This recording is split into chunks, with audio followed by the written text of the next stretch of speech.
You wanted the best. You've got the best podcast, the hottest podcast in the world.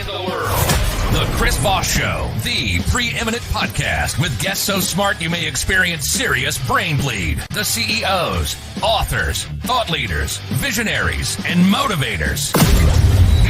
Get ready. Strap yourself in. Keep your hands, arms, and legs inside the vehicle at all times, because you're about to go on a monster education roller coaster with your brain. Now, here's your host, Chris Voss. Hi, Moses Voss here from thechrisvossshow.com, thechrisvossshow.com. Welcome to the big show, my family and friends. What would we ever do without you? The smartest gosh darn audience known to man. Like, this is actually a recorded fact. We went into this deep depths of my BS, and we found that I just made that fact up. And the lawyer said as long as I say that I made that fact up, I can run for politician in this country. So there you go. So welcome to the big show, my family, friends, ladies and gentlemen. Welcome to Big Circus Tent in the Sky. We have the most brilliant minds on the show. None of them, of course, mine. That's why we have guests on the show. That's the trick, Chris. 14 years, 1,500 episodes, 2 to 3 new episodes a day, 10 to 15 new episodes a week. What more do you people want from me? Damn it. How many smart people do you need to bring you? And this is all the more reasons that we do the lead in for the shaming, the depths of shaming, for the plugs. Please, for the love of God, give us 5 stars on YouTube or 5 stars on iTunes. Yeah, that too. Do both. What the hell? It's good for you. It has nutritional value, I hear. The lawyers are going to say I can't say that, but fuck them. Go to goodreads.com/Chris, youtube.com/Chris, linkedin.com/Chris. Follow the big LinkedIn newsletter as well. We have an amazing mind on the show, and of course, there's only one of them, and it's not me. He is joining us for his latest book that came out May 2nd, 2023, Your Multimillion-Dollar Exit, the Entrepreneur's Business Succession Planner, a Blueprint for Wealth Guide. Wayne M. Zell joins us on the show today with his Zelliness, and he's going to be imparting his Zell intelligence. I hope he doesn't hate me for messing with his name here, but it did sound cool. I don't know. Wayne M. Zell is a JD's CPA, and he's been advising clients for over 35 years on business succession planning. He's the architect behind hundreds of transactions that have saved his clients millions of dollars. Working with thousands of founders, Wayne has created a unique process for taking his clients from entrepreneur to multi-million-dollar exit, and even the most daunting circumstances underneath there. As an active speaker and writer, he's recognized one of the best lawyers in America. You screw with him, he might sue you. I'm just kidding. His lawyers, or his clients, include a wide range of entrepreneurs, institutions, high net worth individuals, technology companies, real estate developers, government contractors, nonprofit, and now he's reached the pinnacle of his success. He's sitting on the Chris Voss Show. Welcome to the show, Wayne. How are you? Thanks for having me on the show, Chris. It's my brain is bleeding. There you go. Well, we're gonna do we got a whole hour, so Awesome. just keep a tissue up to the ear so that the blood it looks bad on camera. So, welcome to the show, sir. Give us your .com so people can find you on the interwebs. We've got 3. One is Wayne Zell, ZELL.com. That's the author's site. Mm-hmm. One is Zell Law, ZELLLAW.com, and the third website is our new one, AspireToExit.com, which is our business exit planning site. Mm-hmm. There you go. So what motivated you want to write this book, from your words? Wow. I've been doing this a long time. I'm not a young man. Let me put it that way. Even though I feel young every day I get up. We both look young, damn it. I'm losing my hair. What inspired me to do this, I started outlining the book back in 2013. And then I re-outlined it in 2016 and 17. I was just too busy. I never got around to it. What really got me to write the book was a friend of mine dared me to write the book. And she said, look, whoever, yeah, exactly. There's a dinner at the end of this. Whoever writes the book first, the other one has to buy dinner. So all I needed was an offer of a free dinner. And on May the 15th last year, I started writing the book after my daughter got married. And it took me almost 3 months to finish it. Nice. But I dictated it and I edited it every single day. I put my head down. And I had a lot of material because I've been doing this 37 years now and 43 as a CPA, and had a lot of stories. And so the hard part was trying to put it all together in one cohesive place. And I did it. And we finished writing it on August the 15th, but the publisher screwed around with it and didn't get finished doing their editing, which I had to re-edit about 4 times until about February. And then we finally, finished all the work, got it published and out to everybody on May the 2nd. I did an Audible version. There's a narrated version as well. So there you go. I mean, that's that most of our people that come from the big publishers, they take sometimes a year and a half from final edit to publish it. It's crazy sometimes, but congratulations on the new book. These are always fun. Let's get into it, because a few years ago, someone came on the show and they talked about forming exits and planning exits. And I had lived in my own private Idaho, which we all know I do constantly, for most of my business life. I started my first company at 18. I built companies for Empire. I built them to stay with me for life. And then, of course, little recessions like 2008 housing crisis and shit decided you don't need that 20-year-old mortgage company. You don't need that courier service. You don't need any of this stuff anymore. And so there was that. And I found out that sometimes building empires isn't quite as lasting as you would think it would be, especially with the cyclical nature of business and new technology. Right. And someone turned me on to this thing and exploded my mind that you should plan for exit and build for an exit from the very day one start to sell your business and do whatever. Yep. We're still trying to get someone to buy the Chris Voss show, but without me, it doesn't really work. It's kind of like, you don't have any transferable value, as they say. Well, that's what they've been telling me in job application rejects ever since. So what's a 30,000 overview of your book? What's that? I'm sorry, I missed that. 30,000 overview of your book, if you would, please. The book is about exit planning, but it's about planning for the unexpected exits, death, disability, as well as the expected exits. So we break it into 2 pieces, and then we talk about how to plan for the unexpected, how to have contingency plans. But really, when you're doing your exit planning, there's a process that you've got to go through. It's a 7-step process that the Business Enterprise Institute likes to use. I'm a member of that, and I'm a certified exit planner. And we basically impose our will on our clients. And we say, look, you've got to figure out when you're going to get out of this business. When are you going to retire? When are you going to be done? And then do you have enough to live on at the end of the game? And if you don't, you've got to plan for that. And so it's a combination of personal planning and business planning. And fortunately, I do a little bit of both. I do estate planning, I do business planning, I do mergers and acquisitions, but then there's stuff that's not legal that's involved. And so we bring in experts like you, to help, design the things that need to be done to fill the value gaps in the business. And there are often a lot of gaps that people just don't realize. So most definitely. So you get in, you call it a fast-paced guide where people can go in and do it, but it is 400 pages. So there's a lot of detail there. We were talking in the green room about how it's pretty detailed. Yeah, there's a lot of detail. There's a lot of examples, though. So we broke it out so that it's kind of like a exit planning for dummies. And I'm sure there's a book out there called Exit Planning for Dummies. But the examples are highlighted. There's a hypothetical that I created at the beginning of the book, George and Hannah. George is the father, Hannah is the daughter. And we basically take it through every aspect of the book, how to value the business, how to pick the right exit strategy for your business. So each chapter, each segment of each chapter has the hypothetical, and then we have examples that illustrate different topics all the way through the book. We've got a glossary in the book so people don't get freaked out by all the technical terms that we're using. And then there are deep dives.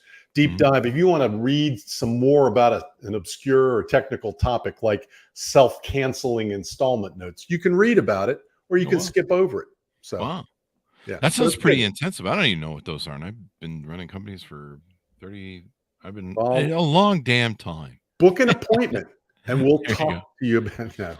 That, or we can read the book too. So it's both. Pretty good. It's pretty good. There you go. All right, we got to get a plug in for the book there. So the book is a guide. Is it fast paced? I don't know. That may be a misnomer. Maybe I'll get sued for that one. I don't know. I don't know, man. Because it's pretty deep. It's a deep dive. It depends on, if I loved reading books on Audible. So that's how I consume most of my stuff, and I try and do 100 plus books a year. And Yep. so, you can turn it up to 2.5 if you want. That's kind of fast paced, so you'll be fine. I think that will get you out of any legal jams. And if you do it on Audible, there's a whole resource section on the website, on the author's site, Oh, where you really? can just download all the charts and all the Oh, really? calculations and the diagrams that you can't otherwise see. Which that's part of the value of the book, is the visual aspect of it. But I do the same. I listen to a lot of Audible books, nonfiction, fiction, and I consume that. It's how I walk around the lake, or work out or whatever. It's really a good Audible book. I narrated it, so it's not terribly boring because I know the topic. But yeah, there's a lot of technical stuff in there, and so you probably want to refer to the resources page if you want to get some more detail on the stuff that I'm talking about. There you go. And I'm suspicious, although I do live in my own private Idaho, or Utah for that matter, right Are now. you a Um, B-52 fan? That's no, you use no, that reference over and over no. again. I did watch a rock lobster video though that showed up on Okay. my TikTok the other day. So I was like, holy shit.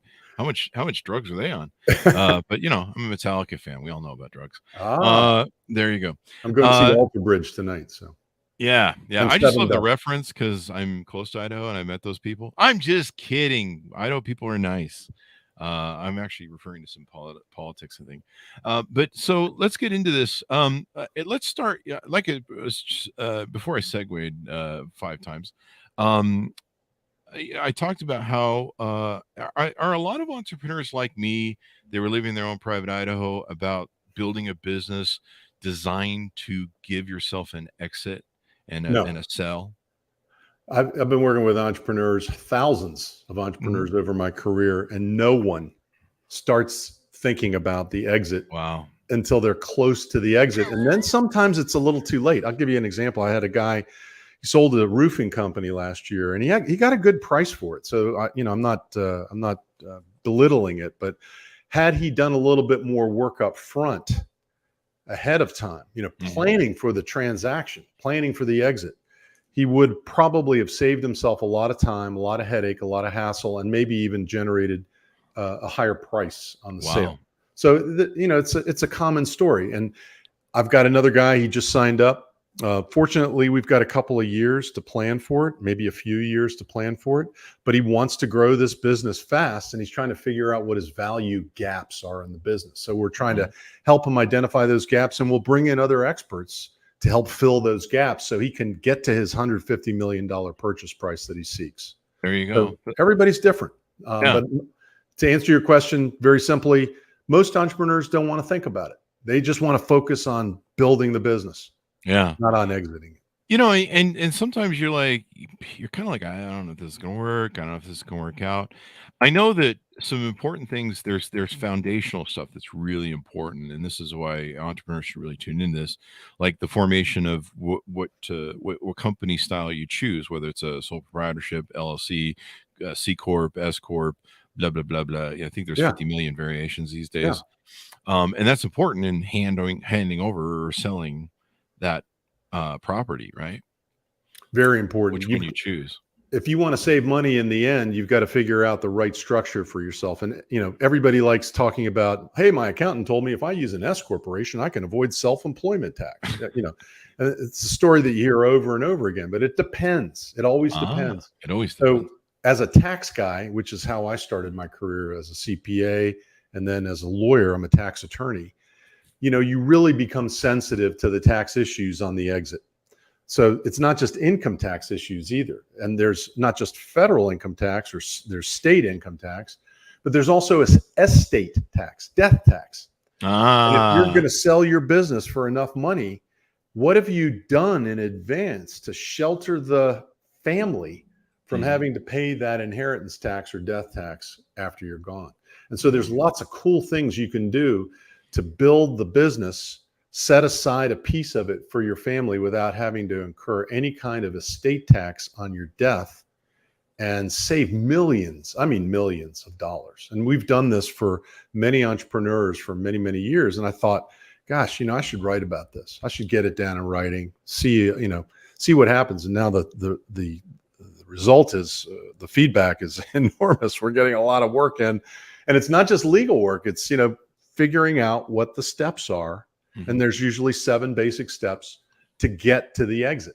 And so we help them along the exit. That's what Aspire to Exit's all about. That's my business exit planning entity. It's a separate entity, and it's not about doing legal work. It's about helping them get ready to build the business, to grow it, to make it solid and save taxes, but also protect from creditors, do asset protection, other things that people just don't think about.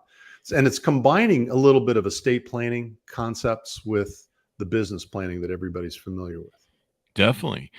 So you got some great tidbits in here. Uncover the legal and business secrets lawyers and investment bankers use to gain the upper hand in negotiations and drafting their transaction documents. That sounds like a great thing to know about. Yeah, investment bankers have one thing that they want to achieve, and that is sell the business. Now, they're going to try, if they're representing you as the seller, they're going to try to negotiate on your behalf the best way possible. But they're not always familiar with your personal circumstances. And you've got to consider your personal situation, your financial situation, and the resources that you've got outside the business in negotiating and building a transaction for you, and in auctioning off your business, or in helping you sell your business. So the investment bankers know a lot about a lot of different things, and they're usually very important in larger transactions. But you may not have an investment banker in a $5 or $10 million deal, right? So then the lawyers come in, and the lawyers usually are representing, again, the company. They may not be representing you personally, and they may not have your individual situation mapped out as well as you need to map it out. So you've got to map out your personal situation and integrate it with the company's situation. Then the other piece is, if you've sold enough companies like I have, you know what the buyer's looking for. You know what the buyers, so what are the secrets? Well, the buyer's going to always ask to, for example, treat the transaction as an asset purchase, even if it's a stock purchase. That way they can write off the goodwill that you're selling in the business. Well, how do you structure this so that you don't get hammered with ordinary income tax on the sale? There are secrets that come into play. What about negotiating the deal? There are all kinds of issues that come up. Well, chapter 5 of the book walks you through all the issues that come up that the buyer and their lawyers are going to raise. And then how can you respond to it, or how can you prepare for that in advance so you don't get screwed in the end? And that's really what my objective is. The book is really written from the seller's perspective, or from the owner's perspective. Business perspective. And you help us understand what buyers and investors want, what they fear, and probably how to better sell the business. I mean, I imagine in any sort of business deal, they're going to try and beat you down on the price a little bit. They're trying to, I don't know, that forklift over there looks older or something. I don't know what they do, but that's stuff like that. Forklifts don't mean a whole hell of a lot in most businesses, but because you've probably written them off for tax purposes. And the last thing in the world you want to do is write it up to fair market value and then have to pay depreciation recapture ordinary income at 37%. So, how do you avoid that? Don't worry about the forklift. Worry about the value of the business that you can transfer as the seller. So one of the key issues that always comes up is, what happens if you leave the business today? What's this business worth? Is there something to transfer to the buyer? And if the answer is, well, they really need me to, help bring in business. They really need me to help with the financial side. They need me to help sell, or handle the operations for the manufacturing, whatever it is. If you can't extricate yourself from the business, that's going to depreciate the value of the business. It's going to cause the business to go down. So the key is, let's build up transferable value. What does that mean? You got to have a good management team. You got to have a management team that can manage the business if you're not around, and run it and generate the same cash flow that you're generating today. And if you can't do that, how do you keep them? What do you need to do to incentivize these people to stay? So all of this stuff is really part of the exit planning process, and it's real important. You've got to figure out what the buyer is looking for depending on the industry, and I've handled transactions in many different industries, you've got to understand what the buyer is looking for and what they're going to be scared about if they buy your business. And yeah, you said, are they going to try to negotiate you down on the purchase price? Well, if you don't have that transferable value, or if there's some risk that you're going to lose a major customer, if you only have one customer or one major vendor, you're going to be in a boatload of trouble, and it's going to depreciate the value of your business too. So we'll get into that percentage of your business thing here in a second, but you jumped to where I wanted to ask you the question, and so we've got that down the road where assembling a superior team. We talk about as entrepreneurs all the time. Try and get people that can replace you. Try and build people that are smarter than you, better than you, maybe. But you have to start building your leadership team, your replacement leaders, your leaders who can take your place. And how important is that when buyers come around and they look at your business? How well do they look at? Okay, how good are these people that this man has or woman has, and how or dog, pony, whatever. I don't want to discriminate. How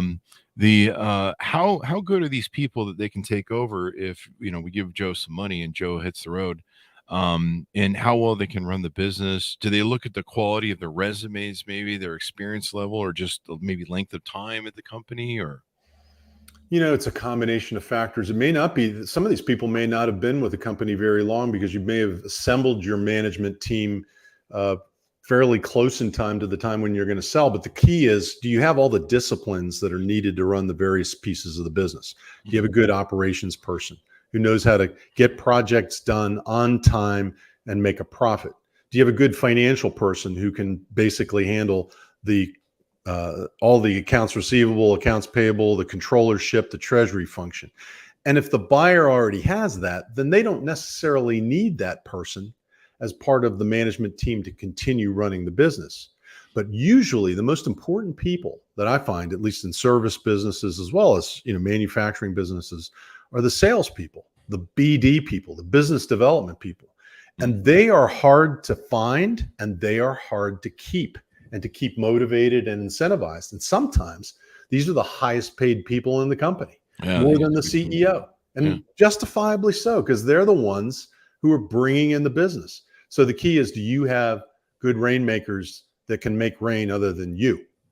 So all of these different facets of the business are part of the management team. And when I talk about assembling a rock star team, it's not just the internal team.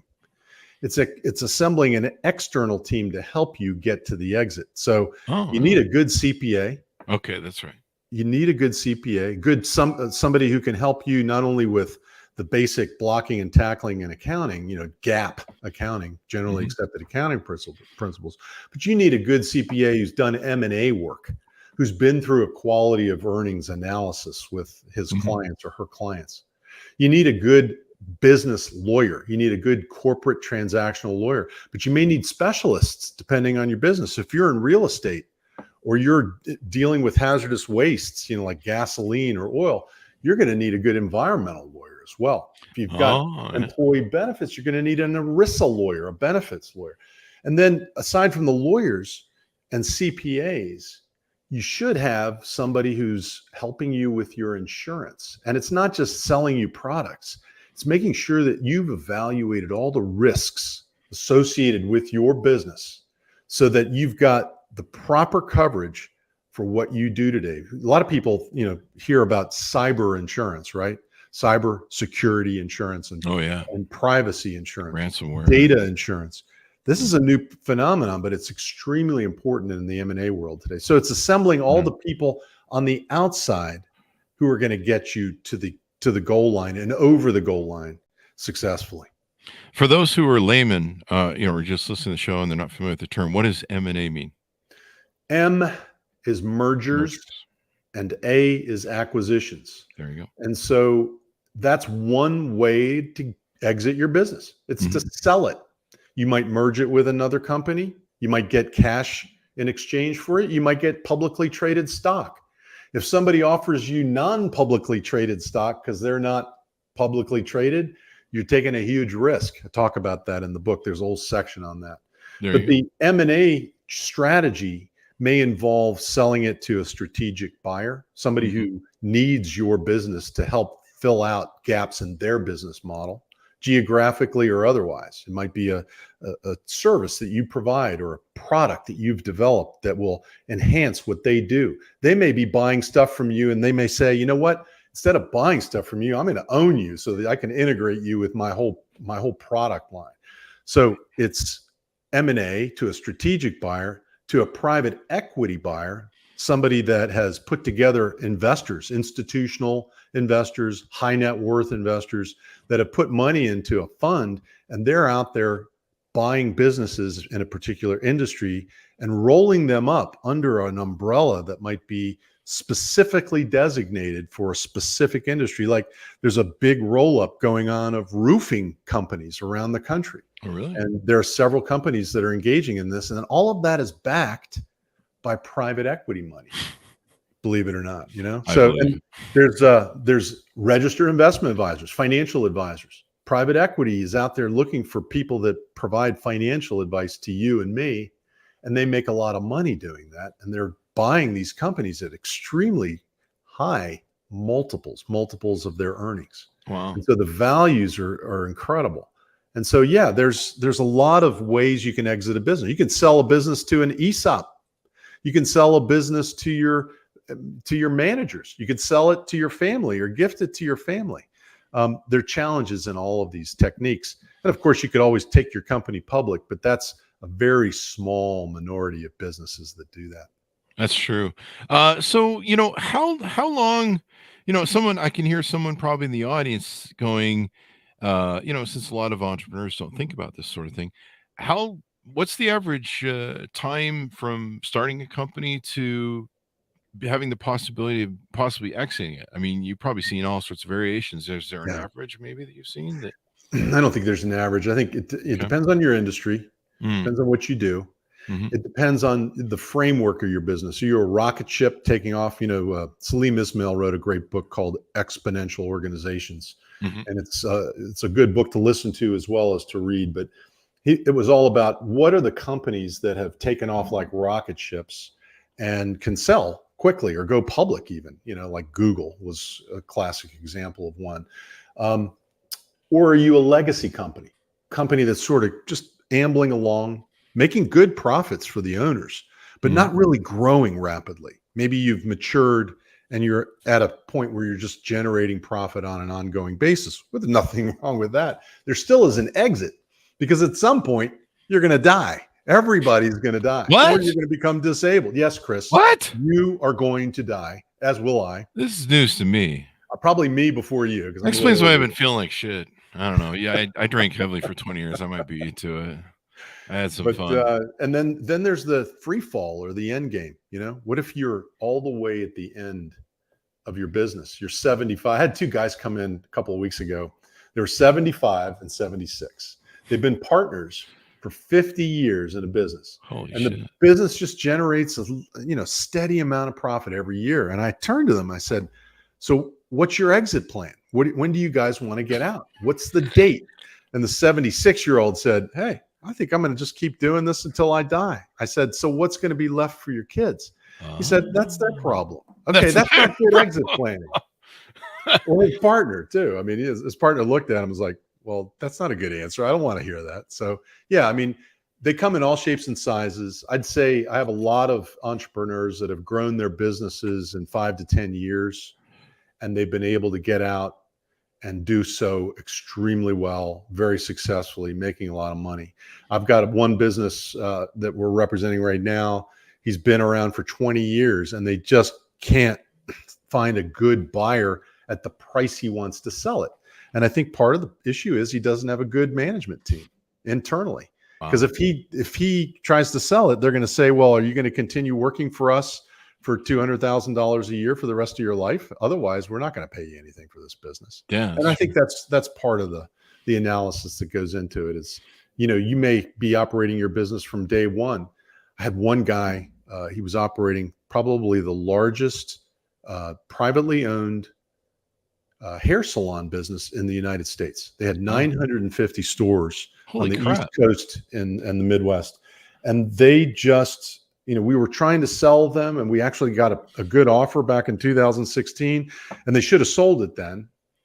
But, I think the owner felt that the business was worth more than he was offered. So he stuck with it, and they re-engineered the business, and then COVID hit. Yeah. And then the bank came after him. Oh, and the business went bankrupt. wow.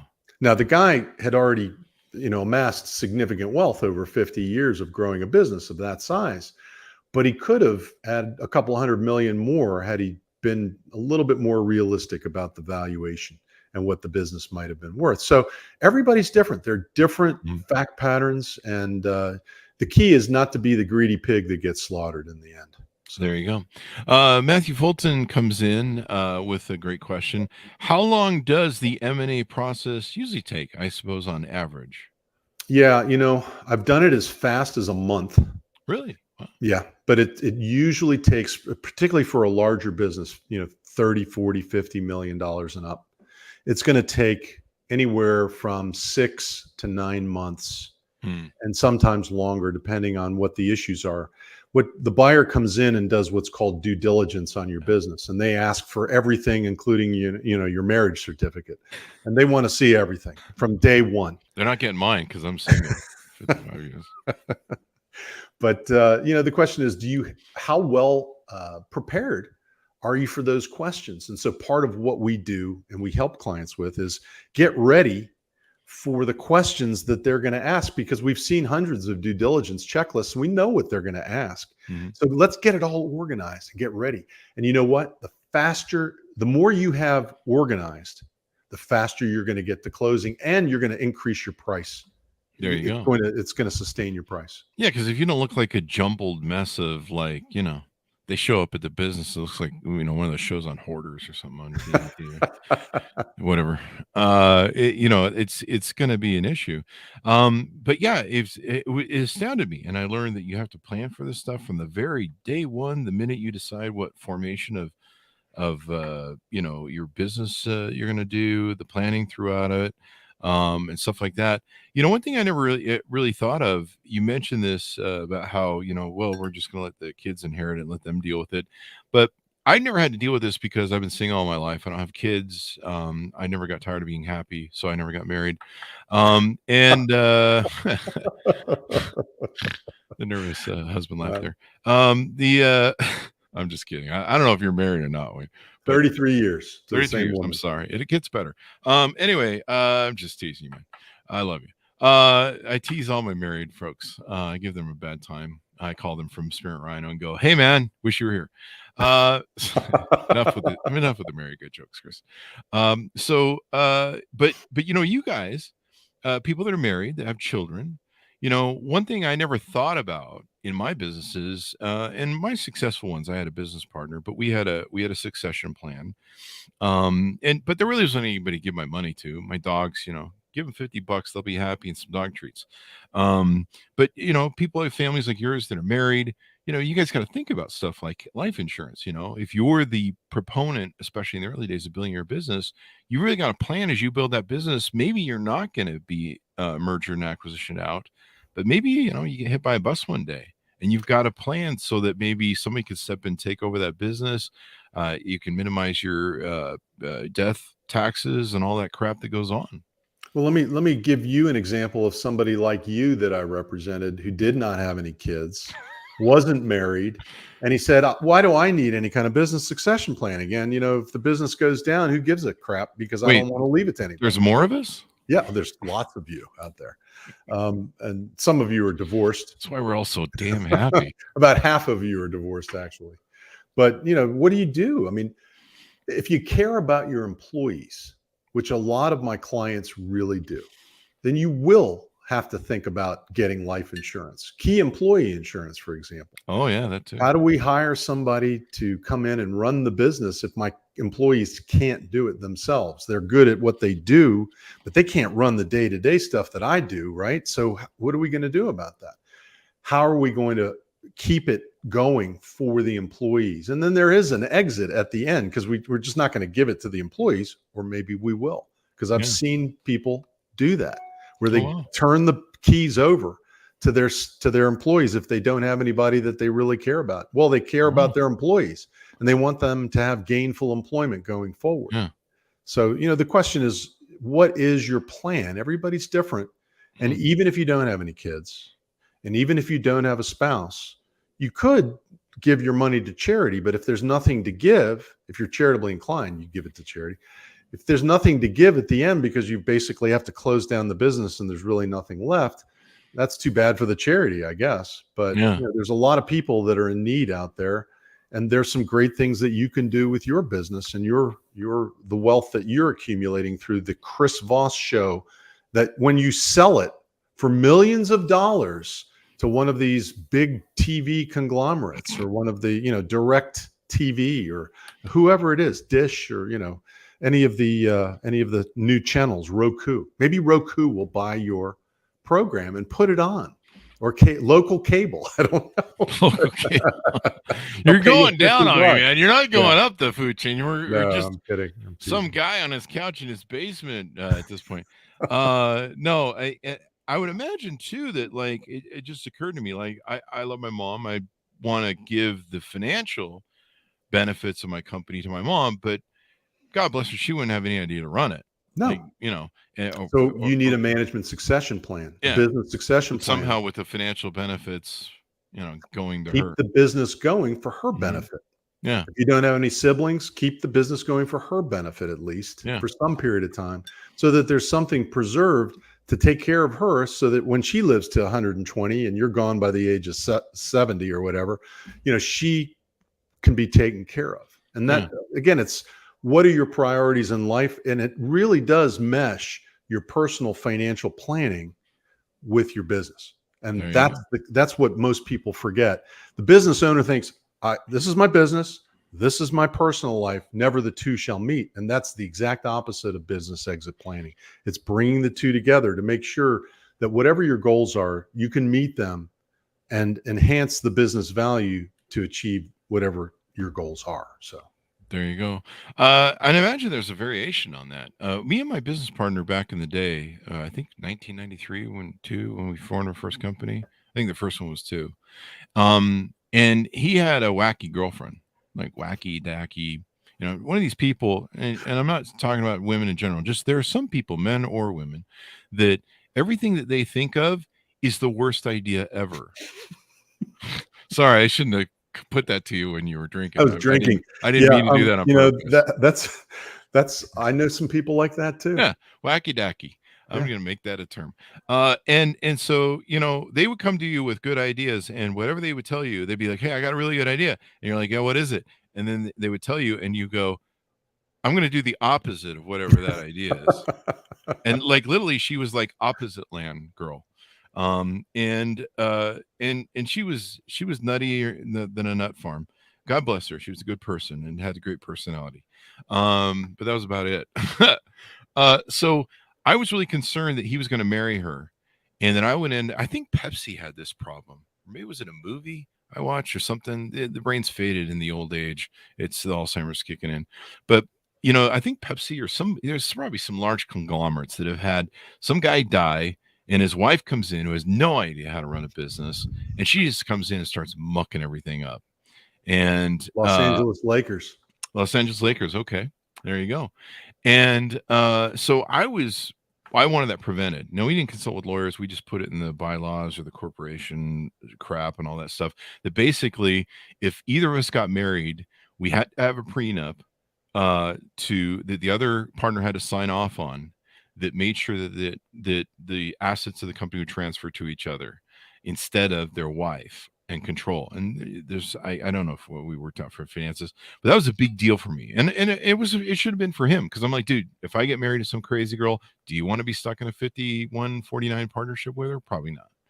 Well, prenups aren't enforceable in all 50 states in the district. That's true. So, that's one issue, but you can handle this issue using a buy-sell agreement or an operating agreement that's well drafted. And so this comes up all the time. Most people who are partners in a business, let's say just thinking of you and your partner, he loved his girlfriend. Maybe they would get married, maybe they wouldn't. It doesn't really matter. Maybe he leaves the business to her. what you do is you'll always have the right. You should always build in the right to purchase the business from her, so that she gets something out of this, some value, some assets that she can liquidate and live on, and you get the business. Yeah. And that's, in a 50-50 partnership, or in a 60-40 or whatever, or if you have 3 or 4 partners. I had a call with a company that does they do litigation support for big law firms, and they have 4 owners. So, and each of them owns 25%. And we went through this whole thing. And so the main question that came up was, well, what if I get divorced? And all 4 of them are married. And I said, let's build in a provision in the agreement that says the spouse has to consent to this agreement. First of all, they got to sign off on it. Number 1. Number 2, if you get divorced, they get no ownership of your interest, but they can get purchased. They can get the interest purchased. And this is where sometimes life insurance does come in, so that there's money that can be paid to your partner to purchase your interest, so that he's not having to pay out, big sums of money. You don't have the money to buy him out. Yeah. So insurance does have benefits. I don't sell it, but it has benefits that are really important in these contexts in order to facilitate. Does life insurance cover if you want to choke your partner sometimes? No, there's something called the Slayer statute that applies in a lot of states. Slayer statute. Note to self: don't kill partner. One final throw in I'll tip in here, and I'm familiar with is, designing contracts with your customers. And of course, the variation of the customer base. You alluded to that earlier when you said, if you have one major customer and 90% of your business comes from that, you're going to have value goes like this to a third party. Really? Wow. Oh, yeah. Wow. And then of course, long-term contracts, or at least, some sort of contract where they just can't cancel you next month. And, some guy buys it and then everybody cancels. And then you're like, hey, in the government contract sector, which we have a lot of out on the East Coast here in Virginia and DC and Maryland, all contracts are cancelable for convenience. The government can cancel at any time. But how the values of these businesses have skyrocketed because they build pipelines of task orders under these massive contracts that are being given to them or their subcontractors. And, as long as there's a track record with the customer, it's okay. It's just if you have one customer, even if it's a long-term contract, there's a possibility that in the contract itself, there may be an escape hatch for the customer to leave and go somewhere else. The other thing you have to think about is if you've got key employees working for you and they're working on that customer, you'd better have a non-compete or some kind of non-solicitation of the customer with your employees to protect your intellectual property, to protect your trade secrets, to protect your customers that belong to the company and not to the employees who's walking out the door. So that's a valuable secret, if you will, but everybody knows it who's working with us and with their lawyers. They should know that ahead of time, that you've got to have employment contracts with your employees that prevents them from stealing your customers or stealing your employees or stealing your secrets. Or worse, in my case, I never thought we had non-compete agreements on our employees and our salespeople, especially because, sometimes they would leave. Sometimes they would sell deals they couldn't get approved to other lenders and wouldn't tell us about it and get paid. I remember one time I had a guy walk up to me at a show and he's like, "Oh, yeah, mortgage company." I'm like, "Yeah, mortgage company." He goes, "Oh, yeah, we had some guy come to us and sell 4-year loans to us. Did he get you paid back on that?" I was like, "What?" And long story in that one, but it was funny how it turned out. But my business partner of 13 years, best friend of 22, when he finally turned on me with his Yoko Ono crazy girlfriend, I got Yoko Ono basically. When he left the company, he went and tried to do his own thing and found out that I was the rock star and he was just been following me all these years. And so he started stealing from our company and he started trying to steal clients from our company. And I had never thought in a million years to put a non-compete agreement in to the partners of the business. Yep. Holy shit, I should have done that. I'm sorry. Sorry to hear that. Well, we But kept yeah, the clients because most of them were really loved and attached to me. I talked about it in my book, but still, I mean, that shit can happen. It's crazy. that's a good point. If you are the guy and the I was the customers guy. love you and they don't love him, then, non-compete is not going to mean that much anyway, right? Because they're not going to leave to go to him. But Mhm. he could go to somebody else and work for somebody else who has somebody like you that would attract that customer, and then they'll Mhm. try to undercut you on price or something like that, so that they'll go to the other entity. And Mhm. so again, a well drafted agreement that, and again, I don't like to use the word non-competes because in some jurisdictions like California, they're not Yeah. enforceable, or DC. You can't, there's certain non-competes that just aren't enforceable. And in Virginia, they're frowned upon. So, Mhm. but stealing clients Yeah. and stealing employees or contractors that work for you, or stealing your processes or your secrets or your customer list, that should be prohibited, and it usually is enforced in a court. And sometimes you got to sue to do Yeah. that. I don't do the litigation. I do all the transactional work. I Yeah. bring in outside guys, the sharks, who come in, and the Meg, who comes in and basically eviscerates the people who steal from the company. So, Yeah. That and leads and stuff. Yeah, we sue people over all that shit. yep, It's interesting what it's salespeople too do. bad. Yeah. Well, welcome to life, right? I mean, you've probably seen it all too with all the crap, but Yep. you learn from it, and I should have a law degree by now. Well, this has been really insightful, Wayne. People need to read your book. The amount of time you said, what, 35 years you've been doing this plus? 37 as a lawyer, 43 as a CPA this year in 2023. There you go. You've seen it all then, CPA and lawyer. Holy I have crap. seen a hell of a lot. Yeah. Yeah. Do you ever get tired of it all? You just go, holy It's my shit. passion. I love the exit planning. I'm not a wealthy guy. I'm wealthy in terms of spirit, and I have a Yeah. great family. I got 4 kids and a grandkid on the way. Everything's great. But in terms of, economic wealth, I'm good. I'm set. But, am I in this to make the money? I love doing what I do. And I love helping entrepreneurs make the money and do their exits. And they do really, really well. And occasionally I'll get a trip to Hawaii or something like that from one of the clients I help sell. So, you That's know, pretty good. you never know. You never know. But There you go. yeah, it's a long time I've been doing it. Well, I'll call you when we're ready to sell the Chris Voss show. We were going to sell it and call it At the X Show, but that fucker Elon Musk beat us to it. So there's that. I don't know, see if we can check the time.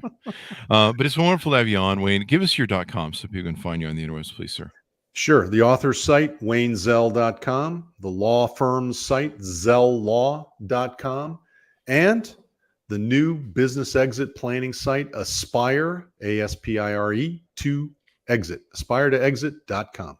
There you go. A whole new paradigm shift for people like me who lived in their own private Idaho, building companies. I was like, yeah, I'll build companies. I'll be like Warren Buffett. They'll last forever. Of course, he's just an investor. So thank you very much, Wayne. We appreciate for you coming on the show. Thank you for having me, Chris. It's been a lot of fun, and it's been a pleasure getting to know you today. Pleasure as well. Your multi-million-dollar exit, the entrepreneur's business succession planner, a blueprint for wealth guide, and you can get it wherever fine books are sold. Thanks so much for tuning in. Go to goodreads.com/Chris Voss, LinkedIn.com/Chris Voss. You'll see this on the big LinkedIn newsletter, I think, next week, and all of our places on the internet you can find us. Thanks for tuning in. Be good to each other. Stay safe, and we'll see you guys.